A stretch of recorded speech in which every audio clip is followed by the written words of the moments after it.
Salam à tous, Baruch Hashem. On reprend le Likutei Moharan Torah 21. Donc, on était arrivé dans la Nekuda où on avait dit que normalement, un cerveau humain, un esprit humain, il ne peut pas concilier. Il y a certaines notions que le cerveau humain, il ne peut pas capter à l'intérieur de lui-même et comprendre et saisir parfaitement. Comme on avait dit, la notion du libre arbitre et la notion, donc, du libre arbitre, où c'est moi qui choisis, c'est moi qui choisis le bien, de faire le bien, ou le contraire, que Dieu nous en préserve. Et la notion que tout vient d'Hachem, que c'est Hachem qui a fait, qui fait et qui fera tout. Donc, c'est deux choses qui sont inconciliables dans un cerveau humain. Et il dit Rabbeinu Akadosh que si jamais on devait être capable, si jamais ce qui se passera quand il y aura Mashiach Tzidkenu, Vatachem, Latid Lavo, que notre cerveau humain il va s'étendre, entre guillemets, notre capacité de compréhension elle va s'étendre, et on va pouvoir comprendre et concilier dans notre cerveau, dans notre esprit, on va pouvoir concilier à la fois la vérité que tout vient d'Hachem et la vérité que j'ai le libre arbitre. Et à ce moment-là, il nous dit Rabbi Nachman que cette dimension-là, elle nous fait sortir un match de cette dimension d'être humain et ça devient un match de la dimension d'un malach, qu'un malach, un ange, lui, il voit les choses très clairement, tout est clair devant lui.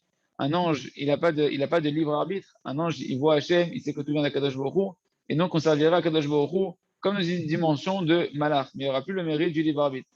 Donc Rabbeinu continue de nous expliquer. Donc rappelez-vous qu'on est dans le Inyan de, de comment pouvoir faire rentrer à l'intérieur de nous des notions qui nous dépassent, des intelligences et des compréhensions d'Hachem et de la Torah qui sont plus élevées que nous, que ce qu'on est capable de recevoir. Donc on a dit que ça dépendait de sanctifier ses yeux, sanctifier ses oreilles, sanctifier son nez, sa bouche, qu'est-ce que je vois, qu'est-ce que j'entends, qu'est-ce que je parle, ma crainte du ciel. Et à ce moment-là, les 7 canaux, les 7 ouvertures qu'il y a sur le visage vont dessiner la fameuse menorah que le Zohar dit qu'on a une menorah qui se dessine sur le visage. Et à ce moment-là, quand on est kadosh, donc quand on a sanctifié toutes les entrées de notre cerveau, ce qu'on entend, ce qu'on voit, ce qu'on dit, etc., notre cerveau devient kadosh et il devient capable de pouvoir recevoir un intellect qui est kadosh, un intellect qui dépasse le côté matériel et grossier du cerveau humain de base, qui est rempli de choses qui sont des ch'touillottes, que malheureusement, si on est connecté à la télé et à tous les réseaux sociaux, etc., on fait manger notre cerveau des bêtises qui empêchent notre cerveau de se sanctifier, de recevoir des intelligences supérieures. Par contre, quand une personne est sanctifiée, qu'elle travaille ses yeux, ses oreilles, qu'elle fait tous les jours teshuva, qu'elle prie sur ça, etc., qu'elle renforce ses volontés, alors sa menorah qui est sur son visage commence à éclairer, elle peut s'allumer. C'est quoi que la menorah du visage va s'allumer? C'est que le cerveau, il va recevoir une intelligence, une abondance divine, une sorte de ruach hakodesh, de souffle divin saint qui vient très très vite, des compréhensions qui viennent sans avoir besoin de faire des efforts, qui viennent à l'intérieur de nous-mêmes et qui va enflammer le cœur dans le service divin. Et ça, c'est cette dimension, on avait vu de la soukha, que la soukha, elle nous entoure comme cet intellect qui nous dépasse, qu'on ne peut pas capter à l'intérieur de nous-mêmes. Mais quand la soukha, on l'a fait, on avait dit la halakha de la soukha, c'était qu'on regarde les 7 nuées de gloire qu'il y avait dans le désert. Les 7 nuées de gloire, on regarde les 7 canaux du visage. Et on regarde aussi les parois de la soukha, elles doivent faire minimum 7 téphars sur 7 téphars. Hein, la largeur et la largeur minimale d'une soukha, c'est 7 téphars sur 7 téphars, 7 encore par rapport aux 7 orifices du visage, etc. Quand on est dans cette dimension de soukha, dans cette dimension de gdusha, de ses yeux, de ses oreilles, de sa bouche, alors on peut mettre le srar, qui est au-dessus de la soukha. On avait dit le srar, c'est ce qui recouvre la soukha. Mais le srar, c'est un lachon de Ruach HaKodesh, parce que tout celui qui avait du Ruach HaKodesh, on dit chez Sachab et le Ruach HaKodesh qu'il a été enveloppé de Ruach HaKodesh. Donc le srar fait référence au Ruach HaKodesh, à cet influx divin, cette compréhension divine qui vient très rapidement. C'est quand on est kadosh. Ça, c'est la notion de la soukha. Donc, Rabbeinu, il continue à nous expliquer ça par rapport à ce qu'il y aura la de Lavo, quand Mashiach Tzidkenu va venir, Batachem, Ayom, Mirza Hashem. Vezeh Shamro, Chachmanu Zechnaim Livracha. Donc, on va prendre les mots, l'écouter Moran. C'est ce qu'on dit, le sage de mémoire béni, dans ma Sechet Brachot, page 17. Chez la Hatid, Tzadikim, Yoshvim, Vatrotehem, Berachem. C'est marqué, c'est une fameuse phrase qu'on entend souvent quand on parle de la Géoula, que les Tzadikim, dans le futur, ils seront assis et ils auront leur couronne dans leur tête. Berachem, c'est dans leur tête. Et Rabbeinu, il souligne ici justement, en amont, on dit leur couronne sur leur tête. Et Rabbeinu, il fait une précision qu'on n'a pas l'habitude de faire, qui est que dans les mots, c'est marqué Berachem, c'est pas marqué Al-Rachem. Al-Rachem ou Tzrach Lomar, il dit Rabbeinu. Il aurait dû avoir marqué la couronne, elle va être sur leur tête, pas dans leur tête. La Tidit va-t-elle aprira? Parce que Rabbeinu veut dire qu'en réalité, c'est quoi cette notion que la couronne, elle va être dans la tête? La couronne, ça fait référence à ce qui est autour. Pas ce qui est dans la tête, c'est ce qui est autour de la tête, la couronne. C'est l'intelligence qui nous dépassent, qu'on n'arrive pas à rentrer à l'intérieur de nous-mêmes, des compréhensions qu'on n'arrive pas à accepter, des incompréhensions dans la Torah, des incompréhensions sur Hachem, Chas de Shalom, des choses, des événements qu'on ne comprend pas, etc. Et plus tard, ces éléments qui nous entourent, c'est-à-dire cette sagesse qui nous dépasse, ces compréhensions qui nous dépassent, elles vont, donc c'est la dimension de la couronne, elles vont rentrer à l'intérieur de nous-mêmes, c'est-à-dire que le Or Makif, la lumière qui nous entourait, de l'intelligence qu'on n'arrivait pas à comprendre, elle va rentrer dans notre cerveau et tout va devenir clair. C'est pour ça qu'il y a un Mashiach, on bénira Hachem qu'il est bon et qu'il fait le bien, même sur tous les événements qui étaient mauvais dans notre vie, qu'on pensait qu'ils étaient mauvais, dans notre vie ou dans le monde, toutes sortes de choses qu'on ne comprenait pas et qu'on voyait du mal là-bas, eh ben on verra qu'il n'y avait pas de mal, que tout est pour le bien, parce qu'on aura la connaissance à l'intérieur de nous qui va rentrer. Ce sera plus de la émouna, ce sera de la connaissance. Le libre arbitre également, la notion de libre arbitre de tout vient d'Hachem va se clarifier. Et à ce moment-là, les Hatid, Idbatel, Avrira, à ce moment-là, dans le Lamaba, va s'annuler le libre arbitre, parce que tout deviendra clair. On servira à Hachem avec la connaissance que tout ce qu'Hachem fait, c'est pour le bien, que le meilleur chemin, c'est le chemin d'Hachem. Tout sera limpide et tout sera à l'intérieur de nous-mêmes. C'est pour ça, nous dire à Benoît Kadosh que c'est marqué Va'aterotehem berachem, et leur couronne, elle sera dans leur tête, parce qu'on aura intériorisé. Vézé, et il continue à nous expliquer encore des versets qu'on connaît sur la Tidavo. Qu'est-ce que c'est marqué là-bas chez la Tzadikim, sur le même verset qu'on a dit, les Tzadikim, Yoshvim, ils sont assis. Donc Rabbeinu, il explique c'est quoi que les Tzadikim seront assis avec la couronne dans leur tête. Tzadikim, Yoshvim, Shayeshiva ou Moré Aleatid Abechira. Les Tzadikim, ils vont être assis. C'est quoi qu'ils vont être assis? La stature, la position assise, elle vient nous donner une indication sur l'absence de libre arbitre. D'accord? C'est marqué, comme chez Katou, comme c'est marqué, et là je remonte la page, parce que c'est sur l'autre colonne. Comme chez Katou, Yoshev Bashamaim, que Kadosh Baruch Hu, c'est marqué dans Télim 2, c'est marqué là-bas que Hachem il est assis dans le ciel. Pourquoi Hachem il est assis? Et Chachamim ils ont expliqué que c'est quoi que Hachem il est assis? Pourquoi on donne une image assise à Hachem sur un trône de gloire? Parce que chez Hu Moré al-Eder Aishtanut, ça montre que Hachem ne change pas. Hachem, il n'y a rien qui le fait changer. Hachem, il est comme il est, et il n'y a rien qui va pouvoir. Il est en état de perfection, qu'il n'y a rien qui peut influencer Kadosh Baruch Hu. C'est pas parce que nous, on va servir Hachem, on va pas servir Hachem qu'on va changer quelque chose chez Hachem. Kadosh Baruch Hu, il est shalem, il est une shlemut totale. Et nous, en réalité, Hachem, il nous donne des visages des fois souriants, des visages un peu moins souriants pour nous donner une indication de ce qu'on est dans le bon chemin ou pas. Mais Chaz Veshalom, de ne pas croire que nous, on va rajouter quelque chose à Hachem ou diminuer quelque chose à Kadosh Baruch Hu. Et donc, Hachem, la notion de assis fait référence au fait qu'on ne change pas, à la notion de comment on peut dire que ça ne change pas, ça reste stabilité, voilà, de stabilité, et qui a noua moral parce que les mouvements, quand quelqu'un il est en mouvement, ça montre c'est en changement, il est en train de changer tout le temps, c'est en perpétuel, c'est un mouvement constant. Mais Ratzon et Ratzon, que tu changes ta volonté vers une autre volonté, je veux bouger mon bras, je veux faire ceci, je veux faire cela, etc. Tout ce que tu fais et qu'il y a des changements, c'est parce qu'il y a des changements de volonté à l'intérieur de toi. Bah, Yeshiva, Moral, Eder, Ashtanut. Par contre, quand quelqu'un il est assis et qu'il est posé, ça montre qu'il est stable. Et c'est ça qui aura que les tzadikim, la tzid lavo, quand il y aura ma chère et qu'on va à l'intérieur de nous-mêmes rentrer des connaissances qu'on ne pouvait pas comprendre, comme le libre arbitre et que tout vient d'Akadosh Baruch Hu, va s'annuler tous les changements de volonté qui est à l'intérieur de nous-mêmes, qu'une fois je veux servir Hachem, une fois je suis moins enthousiaste de servir Akadosh Baruch Hu, une fois je veux préserver mes yeux, une fois c'est le il me fait croire que je veux autre chose, Chas Shalom. Et tout ça, ça va changer. Quand il y aura Mashiach, tout va devenir clair et à l'intérieur de nous, on aura une volonté unique qui est que de vouloir servir Akadosh Baruch Hu, qui est que de vouloir servir Hachem avec Itlahabout, avec empressement, comment louer Hachem, remercier Hachem, comment donner du plaisir à Akadosh Baruch Hu pour lui dire merci de tout ce qu'il nous donne, ce qu'il nous a donné. Et on sera dans un état, entre guillemets, statique d'une seule volonté, qui aura qu'une seule direction, qui est de servir Hachem. C'est la dimension de les tzadikim seront assis. Ils auront une seule volonté. Okay. Alors, David il dit que dès aujourd'hui, celui qui sanctifie ses yeux, etc., et qui va faire rentrer de plus en plus à l'intérieur de lui des compréhensions qui étaient incompréhensibles, eh ben, il va avoir cette notion de stabilité. C'est sûr que plus une personne se sanctifie, et plus son libre arbitre, il va devenir de plus en plus un libre arbitre qui devient de moins en moins un libre arbitre, entre guillemets, où la personne ne sert plus à Hachem parce qu'elle est dans une notion où elle a un combat, elle sert à Hachem après parce que ça devient évident, de plus en plus évident pour elle, les choses deviennent de plus en plus limpides.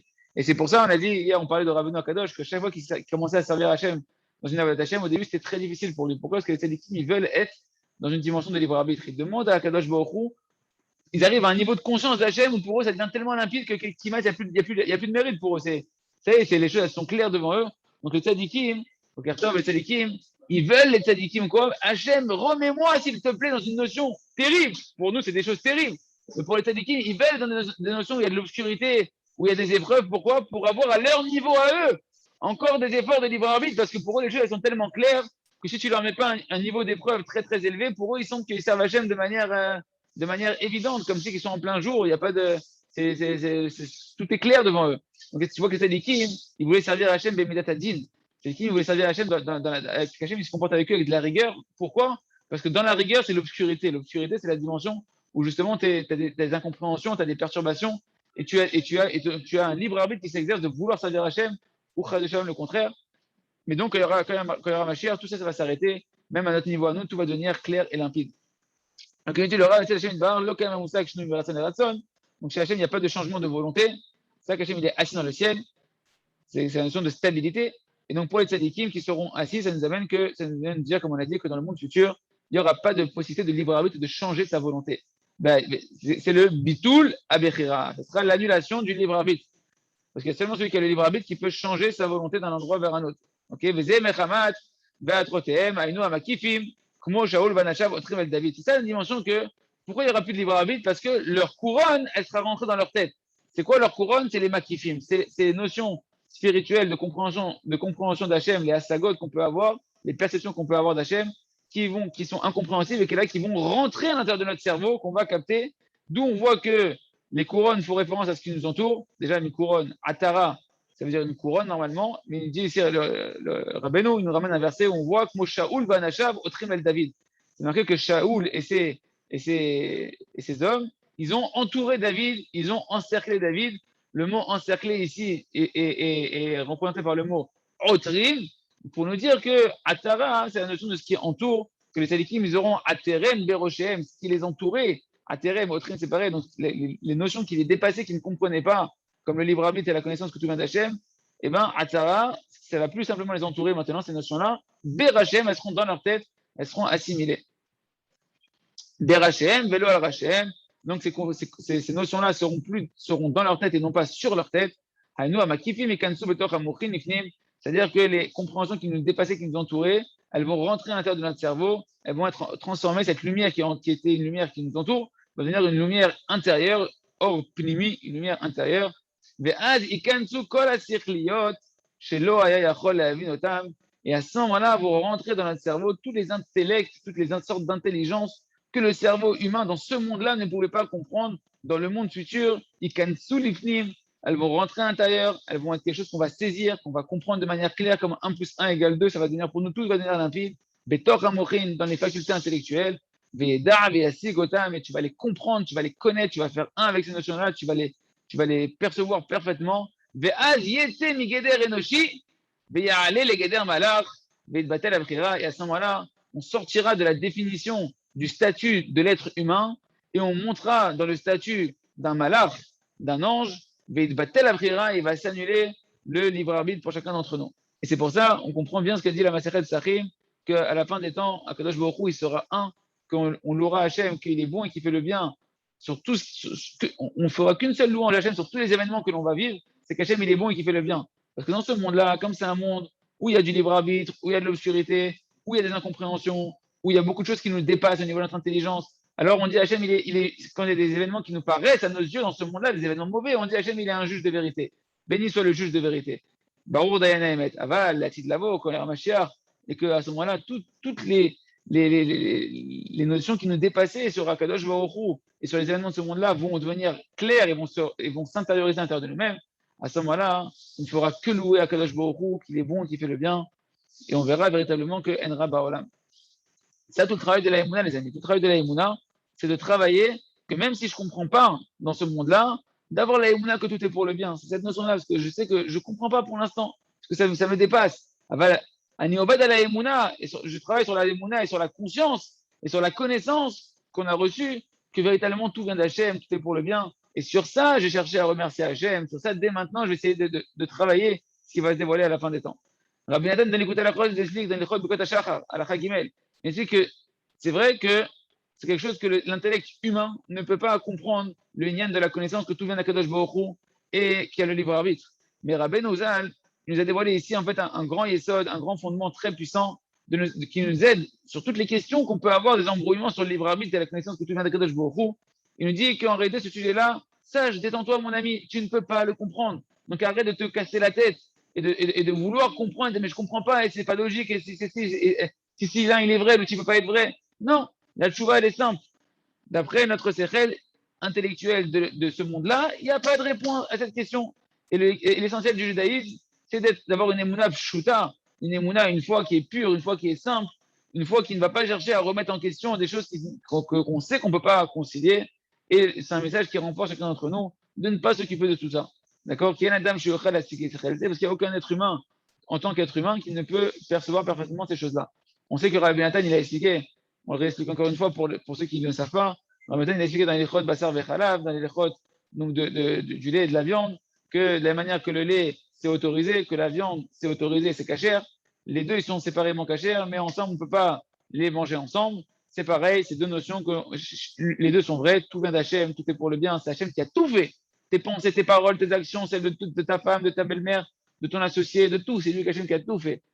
Et d'un autre côté, il y a le libre arbitre, toi aussi tu choisis de faire le bien ou de faire le mal. Le Ravarouche nous a fait une pshara, il nous a donné une manière de comment, d'après Rabbeinu, utiliser ces deux notions-là de manière constructive. Sur le présent et sur le futur, je travaille ma volonté de mon libre arbitre de vouloir faire ce qu'Hachem il veut, et il n'y a que moi qui veux. Je sais que c'est qu'avec l'aide d'Hachem, mais je me vois moi en tant qu'acteur de ma propre volonté, de mes propres choix, de renforcer, de faire des efforts. Sur le passé, là-bas, quand je vois que les travail vont m'attaquer, de me désespérer, de m'affaiblir, et de me donner toutes sortes de pensées de culpabilité et de désespoir, que regarde qu'est-ce que tu as fait, qu'est-ce que tu as abîmé, là-bas, pour pouvoir me renforcer dans mon service divin, je regarde que tout vient d'Hachem, que c'est Hachem qui a tout fait, et que même ce qui s'est passé dans le passé, c'est tout ça que Kadosh Baruch Hu, tout était parfait, tout était pour le bien, que pour m'inviter à continuer à évoluer. Je ferme la parenthèse. Ayotze Lanu, ce qui sort d'ici, à partir de là, si vous avez des questions, n'hésitez pas. Ayotze Lanu Atkan, ce qui sort d'ici, il y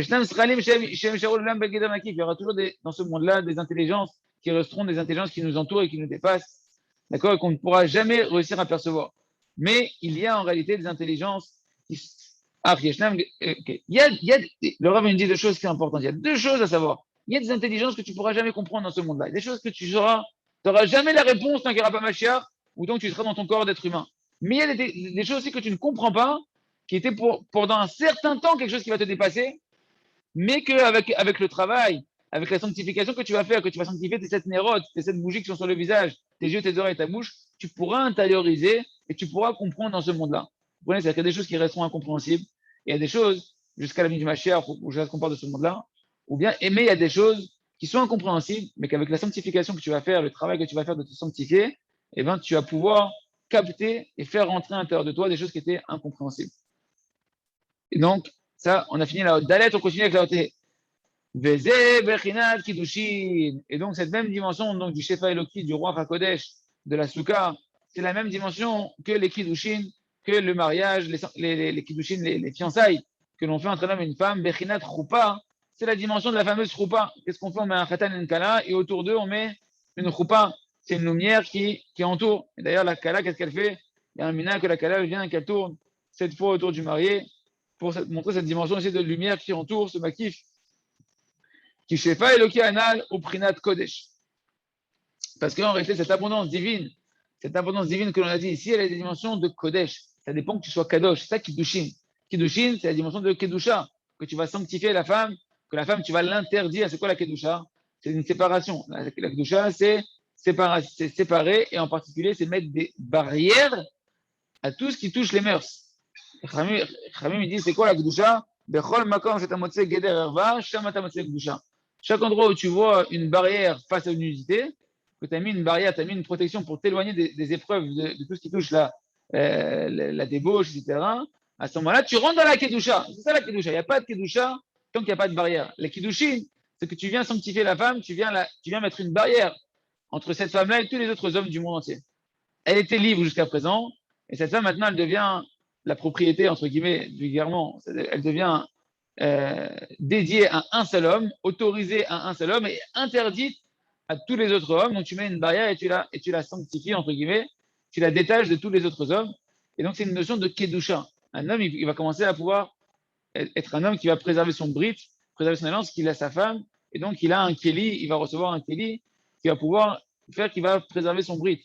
C'est une notion de Kedusha qui apparaît avec les Kedushim. Ah, comme c'est une notion de Kedusha, comme tu es en train de te sanctifier, alors c'est ça qu'on va faire une choupa pour te montrer que cette sanctification va faire que ce hors makif, toutes les choses qui étaient incompréhensibles pour toi, cette lumière qui te dépassait, elle va pouvoir rentrer à l'intérieur de soi. C'est pour ça que pour étudier la Kabbalah, etc., il faut être marié. Parce qu'il y a beaucoup de notions qui dépendent de la Kedusha du mariage pour pouvoir recevoir. Si un homme il est marié, il va avoir des capacités supplémentaires pour pouvoir sanctifier ses yeux, sanctifier ses oreilles. Il va recevoir des forces de la neshama de sa femme qui vont lui permettre d'être encore plus kadosh et donc de pouvoir comprendre des choses qui l'entouraient au début comme une choupa, qui l'entourait, qui le dépassait, de pouvoir les intérioriser à l'intérieur de lui. D'accord. Donc, Prinat choupa. Donc, Kishefa Eloki, Anal, parce que c'est cet intellect divin qui nous dépasse, il y a la dimension de la Kedusha, c'est ça les Kedushin, Bechinat choupa, Bechinat makifin, que la choupa, c'est quelque chose qui nous entoure, c'est les lumières qui nous entourent, qui nous dépassent. Et c'est ça que c'est marqué que la Tid Lavo, les Sadikim, ils seront assis avec leur couronne dans leur tête. Et c'est marqué également que Kol Tzadik ve Tzadik, Nirve Mechupato Shel Chavero. Dans Bavatra, page 75, c'est marqué que chaque Tzadik, quand il arrive la Tid Lavo dans le monde futur, il sera brûlé de la choupa de son ami. Quand il va voir la choupa, le dénuptial de son ami, il sera brûlé. C'est quelque chose que, dans les mots, on a du mal à comprendre. Ok, c'est à quoi il va avoir le mérite de son ami. Qu'est-ce qu'il a, quelle est la récompense que l'autre il a eue par rapport à lui. Et ça va le brûler de jalousie, brûler de regret. Et là, Rabbeinu nous donne un chat extraordinaire. Il dit en réalité, qui m'acquive chez les zé, Gadol m'acquive chez les zé. C'est quoi la choupa maintenant? C'est vrai que le tzaddik, il va voir la choupa de l'autre tzaddik, il va être brûlé par la choupa de l'autre tzaddik. Il va voir les mekifines. La choupa, c'est la lumière qui entoure, c'est les intelligences, les compréhensions très élevées, le roi Hakodesh, le Shefa Eloki, que chacun il aura obtenu. Et en réalité, pour lui, ça va être quoi? Qu'est-ce qui va le brûler? C'est que toi, c'est des choses que tu ne comprends pas. Écoutez bien, c'est-à-dire quoi? Le tzaddik, pourquoi il va être brûlé par la choupa de l'autre? Parce que pour ce que l'autre il a compris, l'intelligence que l'autre tzaddik il a atteint par son travail dans sa vie, qu'il a intériorisé à l'intérieur de lui, qui est plus une choupa, qui est plus un hors makif, qui est un hors pnimi, lui, comme il ne sera pas suffisamment sanctifié, ce sera pour lui un hors makif, ce sera une lumière qui le dépasse. Et ça va le brûler, entre guillemets. Pourquoi? Parce qu'il nous dit, le Ravarouche, il nous dit un chat extraordinaire, il dit pourquoi le langage de brûler? Parce qu'il a dit que comme on a dit que le Shefa Eloki, quand il rentre dans un homme, qu'est-ce qu'il fait? Il enflamme. Il enflamme son cœur parce qu'il s'arrête très très vite à l'intérieur de lui, les mouvements créent de la chaleur et son cœur il s'enflamme. Ah, celui qui n'est pas de ce niveau-là, pour lui, l'intelligence de l'autre qu'il aura obtenue, les compréhensions qu'il aura, ça va le brûler. Parce que ce sera un feu qui est trop fort pour lui. Il ne sera pas capable de capter et de comprendre le niveau que l'autre il a atteint et ça va le dépasser, ça va être comme une choupa pour lui, ça va le dépasser, ça va le brûler. C'est ça qui va être brûlé par la choupa de l'autre sadique. Du coup, il faudra protéger ses yeux, mais il ne faudra pas faire de la chemda, l'autre armode, choupa traverecha. Ilan, le hors Ouais. makif, c'est que pour le monde futur. Il ne peut pas rentrer à l'intérieur de toi dans ce monde. C'est que Si, dans le monde futur. si, c'est ce qu'on a dit juste ici. Là, je remonte un peu la page ici. Là, le Rav, regarde, je vais relire directement les mots du Rav. On va les traduire. C'est la réponse à ta question. Yotelanu Adkan, il sort d'ici. Il y a des intelligences qui resteront toujours du À domaine des choses qui l'extérieur. nous dépassent et qu'on n'en aura que quand il y aura Mashiach ou quand on parle de ce monde-là. Ou l'Olam, on ne pourra pas les percevoir. Par exemple, tu veux comprendre la Shoah. Bon, jusqu'à présent, il n'y a personne qui pourra t'expliquer vraiment de manière claire et satisfaisante pour tout le monde qu'est-ce qui s'est passé à la Shoah. C'est quelque chose qui nous dépasse. D'accord? Mais il y a des intelligences qui vont rester du domaine du makif, d'un or qui nous dépasse, pour un certain temps.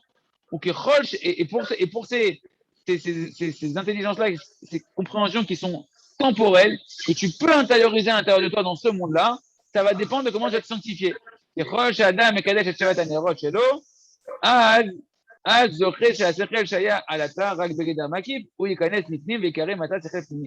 En fonction d'une personne, comment elle va se sanctifier, eh ben, ces intelligences-là qui sont potentiellement compréhensibles dans ce monde-là, eh ben, plus tu vas te sanctifier au niveau de tes oreilles, tes yeux, de ta bouche, de ton nez, plus tu vas pouvoir faire agrandir tes capacités intellectuelles et faire rentrer à l'intérieur de toi cette intelligence qui te dépassait et la transformer en un sechel pnimi, en une intelligence intérieure que tu peux comprendre et tu auras la réponse à ta question. Est-ce que ça va? Ça répond? C'est clair? Ouais, ça va, Baruch Hashem. Mais par exemple, parce que dans une autre Torah, Rabbeinu, il dit, chez Adam Yodea, chez Kol Meorotav Emletovato, Zotaprina Imeno la Baba. Ken, Lui, il se trouve dans le monde futur, au final. Ken. C'est Celui quoi, qui pense que tout est. Donc, vu il se trouve dans le monde futur, il peut déjà atteindre ses maquis dans ce monde. Exactement. Et c'est ça tout le travail de la Emouna. Tout le travail de la Emouna. D'ailleurs, Rabbeinu, il dit que la Emouna, elle dépend du brit. Le Kiyum Emouna, il dit Rabbeinu Akadosh, le maintien de la Emouna d'un homme, il dépend de sa sanctification de son brit. Tout ce qu'on est en train de voir ici, préserver ses yeux, ses oreilles, etc., c'est pour préserver son brit. D'accord? Ça amène on verra que ça va amener essentiellement au tikkun abrit, à la réparation de l'alliance avec Hachem, d'être Kadosh. C'est seulement quand tu es Kadosh que ta Emouna, elle va être Chazaka. Quand ta Emouna, elle est Chazaka, hein, plus ta Emouna, elle va être Chazaka, hein, plus ta Emouna va être fort, et plus elle va se transformer en Yedia. Elle va se transformer en connaissance. Là-bas, Rabbeinu ne dit pas celui qui a la Emouna que tout est pour le bien. Il dit Miche Yodea, Shekol Meorota Vemletovato. C'est lui qui sait, pas il croit que tout est pour le bien. Il sait que tout est pour le bien. Il est arrivé à une connaissance que tout est pour le bien. Cette dimension-là, la dimension du monde futur. Dans le monde futur, c'est pas on croira que tout ce que j'ai fait, c'est pour le bien. Dans le monde futur, c'est je sais qu'Hachem, ce qu'il a fait, Hachem, c'était le meilleur truc qu'il pouvait faire. C'est pour ça qu'on va danser, on va faire que danser, que chanter, que remercier Hachem, que dire merci à Kadosh Baruch Hu. Et tout le travail que le Ravarouche, que le Rabbanou nous apprend, que le Ramadan nous apprend, que le Ravarouche nous apprend, c'est d'aller travailler dès ce monde-là, hein, la Emouna par rapport à la connaissance qui va se dévoiler dans le monde futur. Et plus une personne elle va arriver au but, elle va arriver au but qui est de savoir que tout vient d'Hachem, que tout est pour le bien, de remercier Hachem et mettre à l'aise, plus en réalité toutes les épreuves de ce monde-là, elles n'auront plus de nécessité d'être là. Parce que ces épreuves-là, elles sont là pour t'amener à ce but-là qui est connaître Hachem et remercier Hachem. Connaître Hachem que tout est pour le bien et remercier Hachem. Et c'est pour ça que les gens ne comprennent pas le secret du remerciement. Que le secret, je disais à un ami, à notre ami Léo Yakar, si il regarde la vidéo, il me dit oui, mais regarde, partout c'est marqué que tu dois faire des vacachotes à Hachem, de faire des louanges à Hachem, et tu dois après prier à Hachem. Pas remercier, remercier c'est une autre étape, c'est autre chose. Sinon, ce n'est pas dans la prière de Tfila Léani, de la prière du pauvre, que tu dois être comme un pauvre en train de prier à Kadosh Baruch, que tu sens que ça te manque. Je dis, ok, mais ça, mon ami, tout ça, c'est l'intelligence de ce monde-là. C'est l'intelligence de ce monde-là. Nous, Rabbeinu Kadosh, il nous amène des kits sur derrière, il nous amène des ponts pour accélérer, il nous amener ce qu'il y aura dans l'époque du Mashiach, et de te faire travailler une intelligence du monde futur. De remercier Hachem dans ce monde-là sur des choses qui sont mauvaises, c'est pas quelque chose de l'intelligence qui est intériorisé. C'est pas quelque chose qu'on a intériorisé. Justement, tu n'as pas envie de remercier, tu comprends pas. C'est quelque chose qui est maquipotra, ça te dépasse. Il t'est arrivé une galère, que tu nous en préserves, peu importe matériel ou spirituel, tu comprends pas, ça te dépasse. Ah, ça te dépasse. Tu vas travailler la Emouna d'une connaissance qui va se dévoiler à la fin des temps et qui est le but de toute la Torah, le but de toute la création, c'est d'arriver à cette connaissance-là, qu'en réalité, de mettre Hachem, c'est Hachem qui a tout fait, qu'Hachem c'est pour le bien. Et là-bas, tu diras merci. Si tu travailles ta Emouna ici, tu vas demander à Hachem, donne-moi de la Emouna, c'est pour mon bien. Hachem, et que tu te sanctifies aussi, ça va dépendre de ta sanctification. C'est sûr que la sanctification, elle va accélérer tout ça. Et alors, à ce moment-là, Hachem va te faire un cadeau de te donner cette émouna-là jusqu'à qu'elle devienne une yédia. Quand elle devient une yédia, une connaissance que même Hachem il t'aime, que Hachem il fait que du bien, à ce moment-là, hein, tu es arrivé déjà au but de la création. Et donc, toutes les étapes d'épreuves, etc., qui sont là pour te mettre à l'épreuve dans ton libre arbitre. Est-ce qu'Hachem il est bon? Est-ce qu'Hachem il n'est pas bon? Est-ce que vu qu'il est bon, je vais faire sa volonté? Ah non, Hachem peut-être qu'il n'est pas très bien, alors j'ai peut-être pas envie de faire sa volonté. Tout ça, tu es arrivé déjà au but de tout ça. Donc, l'épreuve n'a plus lieu d'être là. Et donc, tu as la délivrance qui vient dans ce monde-là. On a fait un petit mix de choses. C'est pas ce qui est marqué dans cette Torah bidouk, mais ça rejoint complètement, en fait, ça permet d'expliquer l'intelligence qui se cache derrière tout le remerciement et derrière cette notion de la Torah d'Alet du côté moral qui dit que quand un homme sait que tout est pour le bien, alors cette dimension est la dimension du monde futur. Et on peut relier ça aussi. On voit que là-bas, Rabbeinu dit dans la Torah d'Alet, où c'est marqué ce qu'on vient de dire, que tout ça, ça dépend de quoi? De qu'un homme il fasse vidou idvarim, qu'un homme il fasse tchouva tous les jours, qu'un homme il a idbodedut tous les jours. Quand un homme il fait tchouva tous les jours, qu'est-ce qu'il fait? Il sanctifie ses oreilles, il sanctifie ses yeux. Qu'est-ce que j'ai entendu aujourd'hui? Qu'est-ce que j'ai vu aujourd'hui? Comment j'ai parlé à ma femme? Comment j'ai parlé à mon ami? Comment j'ai parlé de mon business? Comment je me suis mis en colère ou pas mis en colère? Est-ce que j'en ai voulu à mes enfants, à ma femme, à mon ami, etc. Tu sanctifies en fait tout ton visage. Tu revois toutes tes pensées, tes paroles, tes actions. Ah, et Rabbeinu dit c'est seulement quand tu fais ça là-bas, dans la Torah d'Alet où il te parle de cette connaissance que tout est pour le bien, elle ne naît et elle ne se construit et elle se dévoile à l'intérieur de l'homme que quand l'homme il fait le chouva. C'est la même dimension. Comment tu vas sanctifier tes yeux, tes oreilles, ta bouche? Pas parce que tu as lu l'écouter Moran que ça y est, c'est fait. Au contraire, c'est là le travail il commence. Le travail et le travail pratique, c'est l'aïd des doutes. C'est d'aller prendre notre aïd des doutes et voir qu'est-ce que j'ai entendu avec mes oreilles. Qu'est-ce que je me suis mis en colère ou pas mis en colère? Est-ce que j'ai cru dans les chachamim, pas cru dans les chachamim? Dans ce qui est marqué dans la makra, est-ce que j'ai accompli la lacha? Est-ce qu'avec mes yeux, j'ai vu, est-ce que j'ai bien vu, j'ai bien jugé avec mes yeux? Est-ce que j'ai vu des choses que je ne devais pas voir avec mes yeux, Chas v'Shalom? Est-ce que j'ai dit des bouches? Ma bouche a servi à encourager les gens, à dire du bien aux gens. Est-ce que j'ai fait honte aux gens? Est-ce que j'ai dit du mensonge? Est-ce que j'ai mangé cachère, pas cachère? Etc. Et tu fais, et tu te sanctifies. À ce moment-là, tu as des doutes. À ce moment-là, maintenant, tu vas sanctifier ton cerveau. Ton cerveau va devenir un cerveau beaucoup plus kadosh. Et il va être capable de recevoir des intelligences qui te dépassaient. Quelle intelligence principale qui te dépassait, que c'est ça l'essentiel de l'intelligence, de savoir que tout vient d'Hachem, que tout est pour le bien, ça va venir à l'intérieur de toi et toi, tu vas commencer à vivre dans le Olam Haba, mon ami. Et après, dans le Olam Haba, il n'y aura plus de souffrance dans ta vie. Dans ta vie, tout va devenir clair. Dans ta vie, tu vas faire que remercier Akadosh Baruch Hu parce que véritablement, ce ne sera plus juste quelque chose on te l'a raconté, on te l'a raconté, on te l'a raconté. Non, tu vas le vivre. Ça va devenir une connaissance. Mamash Kacha Hashem Asa, Kacha c'est Achitov. Et une personne va être de plus en plus dans cette dimension du remerciement. Est-ce que c'est clair? Parce que c'est très beau ce qu'on vient de faire. On vient de faire comme une belle grâce à cette Torah-là, de donner le mécanisme un petit peu de ce qui se cache derrière le remerciement et derrière tout le Torah, le lien de la Torah d'Alet. D'accord? Donc en tout cas, il dit le Rav ici, donc on revient à ce qui est marqué dans le Baba Batra, que en réalité, en fonction que dans le monde futur, les tzadikim vont être brûlés par la choupa de l'autre tzadik. C'est quoi le Rav nous explique bien, je l'ai dit un petit peu avant, on va le redire dans les mots du Rav pour que ce soit bien clair, en fonction du travail de chaque tzadik dans ce monde-là. Et bien comme ça, il va être son monde futur, où là-bas, il va mériter de comprendre des choses, des profondeurs de la Torah et des profondeurs sur Hakadosh Baruch Hu, avoir un plus grand da'at. Et il se peut donc pour un tzaddik, pour un tzaddik, et ben le sechel qu'il aura, l'intelligence qu'il aura accumulée, elle va être, c'est quelque chose qui sera à l'intérieur de lui-même, qui sera acquis, qui sera clair. Mais pour l'autre tzaddik qui n'est pas du même niveau, qui ne s'est pas sanctifié comme lui, du même niveau que lui dans le monde, dans ce monde-là, et ben ça restera pour lui l'intelligence que l'autre il a intériorisée à l'intérieur de lui-même, une intelligence qui va être de la dimension de la choupa, quelque chose qui le dépasse, qui l'entoure, qui n'arrive pas à intérioriser. Donc un sechel qui sera makif pour lui, alors que pour l'autre il est pnimi.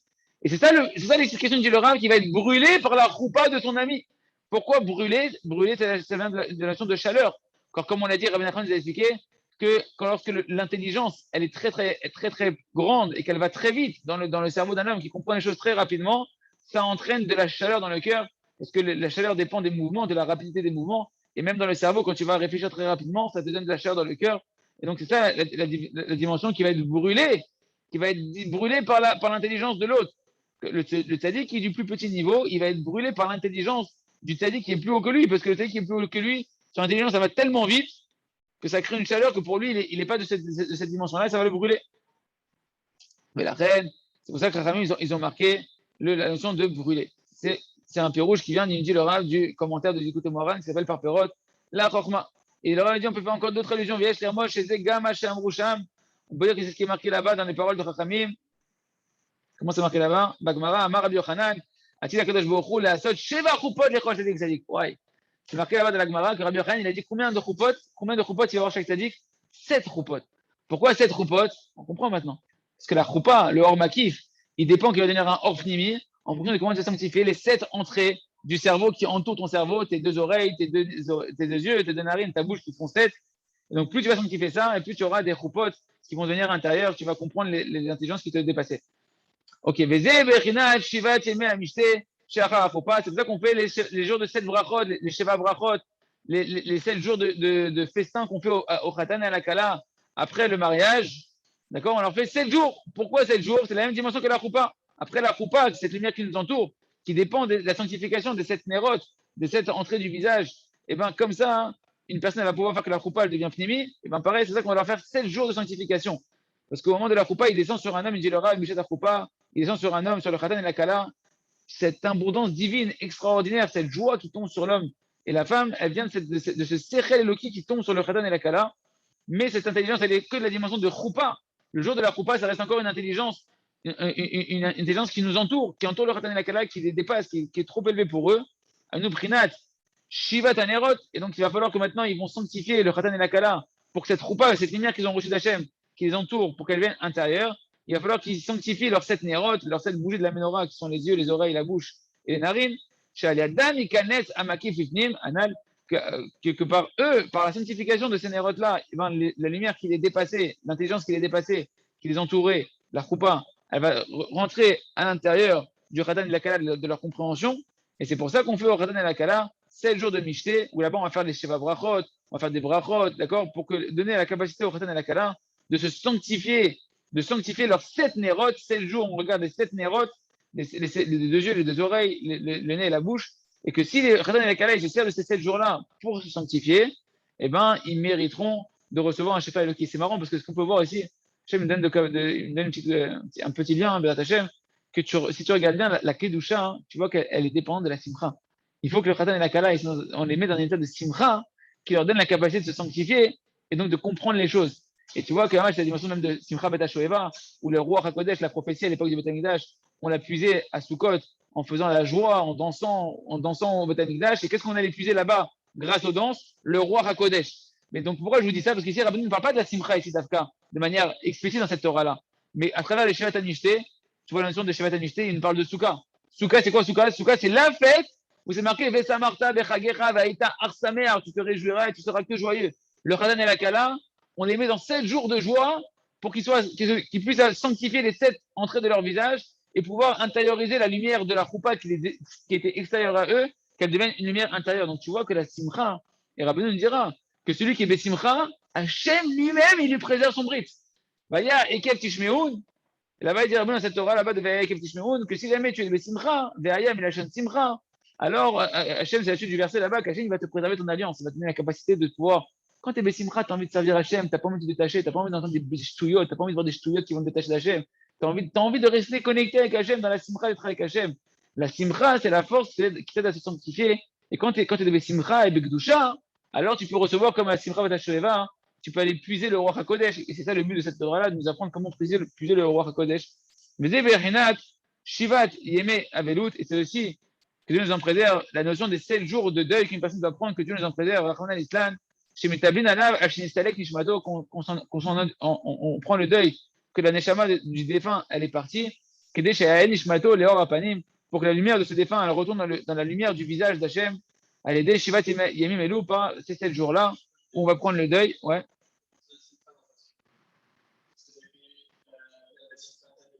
Faut être Bessimcha Tamid, ouais. Pourquoi il dit Tamid?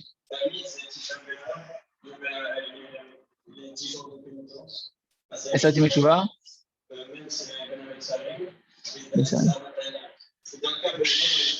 C'est-à-dire, il a dit, pourquoi Rabbeinu a dit Mizrak de Simcha Tamid? Pourquoi Rabbeinu a fait Simcha toujours? C'est quoi ce toujours?